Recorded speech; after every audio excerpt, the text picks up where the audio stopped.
क्या mutual fund में आप पिछले साल के रिटर्न्स देखकर फ्यूचर रिटर्न्स की गारंटी कर सकते हैं? जब हमें म्यूचुअल फंड पोर्टफोलियो से अपना लॉन्ग टर्म इन्वेस्टिंग का प्लान करना है, तो हम कैसे शॉर्ट टर्म रिटर्न्स को देख के दांव लगा सकते हैं? खरगोश और कछुए की कहानी में अगर हम खरगोश बनेंगे तो बहुत नुकसान हो जाएगा। हमें कछुआ बनना है और धीरे धीरे धीरे धीरे अपने गोल्स की तरफ आगे बढ़ना है।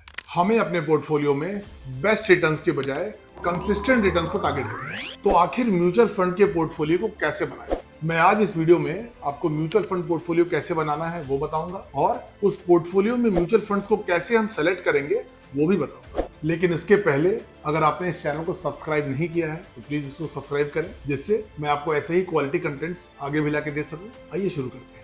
First, best is not for ever best. कोई भी चीज अगर हिस्टोरिकली बेस्ट रही है तो इसका मतलब ये बिल्कुल नहीं है कि वो फॉर एवर यानी हमेशा के लिए बेस्ट हो जाएगी। इसलिए आप पिछले 1 से 2 साल के रिटर्न्स देख के, परफॉर्मेंस देख के म्यूचुअल फंड्स को ऐसे एब्रप्टली अपने पोर्टफोलियो में सेलेक्ट न करें। पिछली बहुत सी परफॉर्मिंग म्यूचुअल फंड स्कीम्स आगे अच्छा परफॉर्म नहीं कर पाई हैं। इस बुल रन में किसी स्मॉल कैप फंड के शानदार 30-40% CAGR रिटर्न्स देखकर उसको SIP कैलकुलेटर में डाल के अपने फ्यूचर रिटर्न्स के हसीन सपने मत देखिए। इस वीडियो में मैं आगे आपको पैरामीटर्स बताऊंगा, और फाइनल सिलेक्शन के बाद जब आपने एक बार अपनी म्यूचुअल फंड पोर्टफोलियो बना ली और आपने SIP स्टार्ट कर दी, तो आपको बार बार अपने SIP रिटर्न्स को नहीं देखना है। क्योंकि अगर मार्केट में करेक्शन आया हो या मार्केट में फॉल आया हो तो उस समय अगर आप अपनी रिटर्न्स को देखेंगे तो रिटर्न्स नेगेटिव दिखेगा और आपको बहुत घबराहट होगी, एंजाइटी होगी। तो वो एक अच्छा आइडिया नहीं है। अगर आप अपने रिटर्न्स देखना ही चाहते हैं तो जब आपकी मंथली SIP का ECS कटता है तो उस समय आप एक बार अपना म्यूचुअल फंड पोर्टफोलियो को देख सकते हैं, लेकिन बार बार देखने का एटीट्यूड बंद करें। सेकेंड,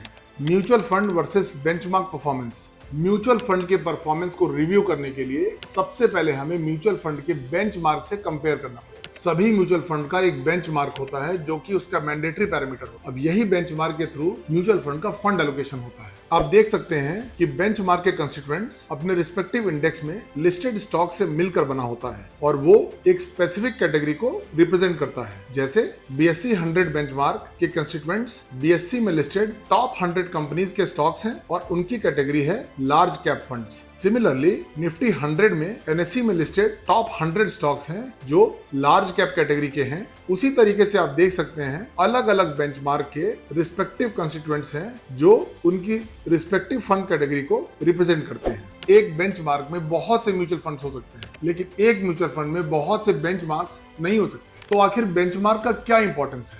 बेंचमार्क हमें यह बताता है कि आपका जो सिलेक्टेड म्यूचुअल फंड है वो अपने रिस्पेक्टिव बेंचमार्क को बीट कर पा रहा है कि नहीं। मतलब बेंचमार्क से अच्छा परफॉर्म कर पा रहा है या बेंचमार्क से खराब परफॉर्म कर पा रहा है। अगर आपका फंड आपके बेंचमार्क से खराब परफॉर्म कर रहा है तो उसका रिटर्न्स खराब रहेगा, और अगर आपका फंड बेंचमार्क से आउट परफॉर्म कर रहा है यानी अच्छा परफॉर्म कर रहा है तो वो बहुत ही शानदार रिटर्न्स देगा। इस इलस्ट्रेशन में आप देख सकते हैं कि अगर हमने Edelweiss mid cap mutual fund को चूज किया है तो क्या वो अपने बेंचमार्क को बीट कर पा रहा है कि नहीं। तो आप देखिए Edelweiss mid cap mutual fund ने अपने benchmark Nifty mid cap 150 TRI से कैसा परफॉर्म किया है।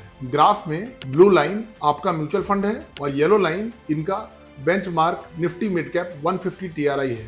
जहां बेंचमार्क का परफॉर्मेंस 50.31% ग्रोथ है तो वहीं आपके म्यूचुअल फंड स्कीम का परफॉर्मेंस 59.64% है, और कैटेगरी के लिस्टेड म्यूचुअल फंड का एवरेज परफॉर्मेंस 49.93% है। तो आपके सेलेक्टेड म्यूचुअल फंड ने बेंचमार्क को बीट कर दिया है, उसको आउट परफॉर्म कर दिया है और अपनी कैटेगरी के एवरेज म्यूचुअल फंड्स को भी आउट परफॉर्म कर दिया है। तो इस तरीके से आपने देखा कि बेंचमार्क की क्या इंपॉर्टेंस है म्यूचुअल फंड को सेलेक्ट करने में। अगर आपके पास 2 या 2 से अधिक फंड्स हैं और आप कंफ्यूज हैं कि किसको चूज करना है, तो पहले पैरामीटर जो हमने डिस्कस किया, हमें बेंचमार्क को चेक करना है कि क्या वो फंड्स अपने बेंचमार्क को बीट कर पा रहे हैं कि नहीं, और इस तरीके से आप उन फंड्स को एलिमिनेट करिए।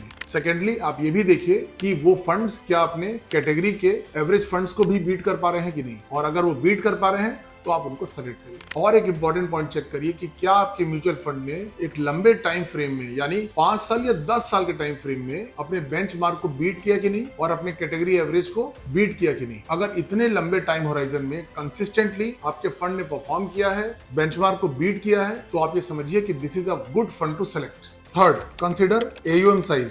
AUM का मतलब है एसेट अंडर मैनेजमेंट। वो ये बताता है कि आपके म्यूचुअल फंड में इन्वेस्टर्स का कितना पैसा इन्वेस्टेड है और इससे आप म्यूचुअल फंड की क्वालिटी का अंदाज लगा सकते हैं। जितना बड़ा आपका AUM होगा उतना ज्यादा इन्वेस्टर्स को आपका म्यूचुअल फंड पसंद है और इसलिए टाइम के साथ में धीरे धीरे आपका फंड ग्रो करके इतने बड़े AUM साइज में हो गया है। अगर आप देखेंगे कि नए म्यूचुअल फंड्स का AUM बहुत कम होता है लेकिन उनके रिटर्न्स बहुत ज्यादा होते हैं, तो सिर्फ अगर आप उस रिटर्न को देख के उस म्यूचुअल फंड को सेलेक्ट करेंगे तो हो सकता है वो जो परफॉर्मेंस आपको दिख रही है वो सही परफॉर्मेंस रिफ्लेक्ट ना कर रही हो। तो आपको हमेशा म्यूचुअल फंड के साइज को यानी म्यूचुअल फंड के AUM साइज को देख के आपको गेस करना है कि ये मेरा सही फंड का सिलेक्शन होगा या नहीं होगा। और अगर आप किसी म्यूचुअल फंड को चूज कर रहे हैं तो सिमिलर AUM साइज के म्यूचुअल फंड को चूज करिए। इस पिक्चर में आप देख सकते हैं स्मॉल कैप कैटेगरी के दो funds, Nippon India small cap और बंधन स्मॉल कैप फंड, लेकिन इनका AUM साइज बिल्कुल अलग है। निप्पॉन स्मॉल कैप का AUM 60,372 crore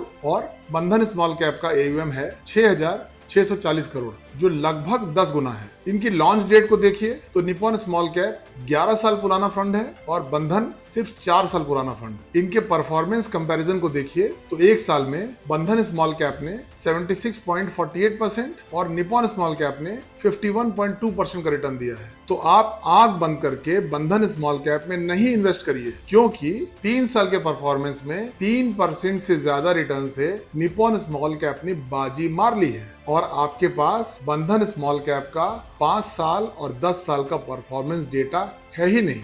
fourth, change in AUM size. अभी हमने म्यूचुअल फंड के सिलेक्शन में AUM साइज का क्या इंपॉर्टेंस है वो समझा, लेकिन साथ ही साथ में आपको ये भी देखना पड़ेगा कि म्यूचुअल फंड का AUM साइज में कोई चेंज तो नहीं हो रहा है। यदि म्यूचुअल फंड के AUM साइज में कोई चेंज हो रहा है यानी म्यूचुअल फंड का AUM साइज घट रहा है, तो इसका मतलब ये है कि उसमें इन्वेस्टर्स पैसे निकाल रहे हैं। क्या ऐसा चीज हुआ कि उसका साइज घटने लगा? ये उस फंड में या उसके AMC में कोई नेगेटिव न्यूज के कारण भी हो सकता है। तो आपको ऐसे किसी भी स्कीम में इन्वेस्ट नहीं करना है, चाहे वो कितनी भी बढ़िया परफॉर्मिंग स्कीम क्यों ना हो। जैसे अभी पिछले कुछ दिनों पहले मार्केट की सबसे अच्छी performing AMC quant mutual fund में कोई नेगेटिव न्यूज आई जिससे इन्वेस्टर्स में पैनिक हो गया और इन्वेस्टर्स अपने पैसे निकालने लगे, जिसके कारण उसका AUM साइज में चेंज होना शुरू हो गया। तो हमें कितना भी अच्छी परफॉर्मिंग स्कीम हो, लेकिन ऐसी कंट्रोवर्शियल स्कीम्स में नया इन्वेस्टमेंट नहीं करना है। Fifth, change in fund manager. किसी भी एक्टिव म्यूचुअल फंड को उनके फंड मैनेजर्स ही मैनेज करते हैं और ये उनका स्किल ही है जो उस म्यूचुअल फंड को अपने बेंचमार्क से बीट कराता है और आउट परफॉर्म कराता है। तो आपको ये देखना होगा कि जिस म्यूचुअल फंड स्कीम में आप इन्वेस्टेड हैं उसका फंड मैनेजर चेंज हुआ कि नहीं। अगर फंड मैनेजर चेंज हुआ तो वो क्यों चेंज हुआ और जो नए फंड मैनेजर आए हैं उनका कैसा पास्ट परफॉर्मेंस है, आपको ये भी देखना पड़ेगा। और इस पॉइंट को कोई भी म्यूचुअल फंड इन्वेस्टर बिल्कुल भी नोटिस नहीं करता है कि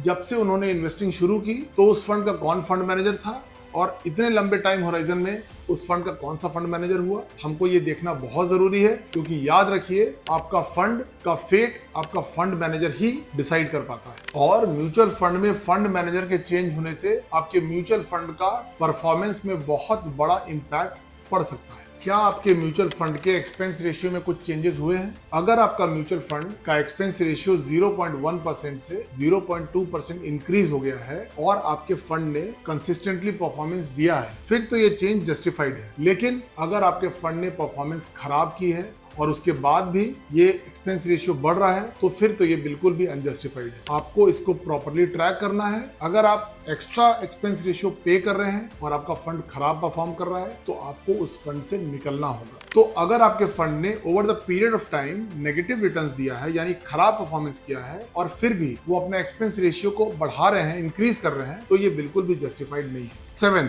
पोर्टफोलियो ओवरलैपिंग। आपको अपने म्यूचुअल फंड पोर्टफोलियो में म्यूचुअल फंड्स को सेलेक्ट करने में अगर सेम कैटेगरी के 2 म्यूचुअल फंड्स मिल रहे हैं तो आपको ये चेक करना पड़ेगा कि इनमें कितने कॉमन स्टॉक्स हैं जिन्हें हम पोर्टफोलियो ओवरलैपिंग कहते हैं। अगर दोनों म्यूचुअल फंड में ज्यादा कॉमन स्टॉक्स हैं तो इसका मतलब ये है कि आपका पोर्टफोलियो ओवरलैप हो रहा है। तो ऐसे कंडीशन में आपके म्यूचुअल फंड पोर्टफोलियो का अच्छा रिटर्न नहीं आ पाएगा। इस इलस्ट्रेशन में आप देख सकते हैं कि अगर हम एक ही कैटेगरी के 2 म्यूचुअल फंड्स जैसे एक्सिस ब्लू चिप फंड जो कि स्कीम ए है और SBI ब्लू चिप फंड जो कि स्कीम बी है, तो दोनों स्कीम्स में इतने सारे कॉमन स्टॉक्स हैं। एक्सिस ब्लू चिप फंड में 58 स्टॉक्स हैं और SBI ब्लू चिप फंड में 54 स्टॉक्स हैं। इनका 51% का पोर्टफोलियो ओवरलैप हो रहा है और दोनों फंड्स में 27 कॉमन स्टॉक्स हैं। तो आप ऐसे म्यूचुअल फंड्स को सेलेक्ट करिए जिनका पोर्टफोलियो ओवरलैप ना हो, या अगर ओवरलैप हो भी रहा हो तो बहुत कम हो, जिससे आपका फाइनल आउटकम परफॉर्मेंस में नुकसान ना हो। उम्मीद करता हूं कि आपको म्यूचुअल फंड पोर्टफोलियो और फंड सिलेक्शन के क्राइटेरिया पसंद आया होगा। वीडियो अगर पसंद आए तो इसको लाइक करें, चैनल को सब्सक्राइब करें, नोटिफिकेशन के बेल आइकन को दबाएं और अपने ज्यादा से ज्यादा दोस्तों को शेयर करें। Have a good financial health. नमस्कार।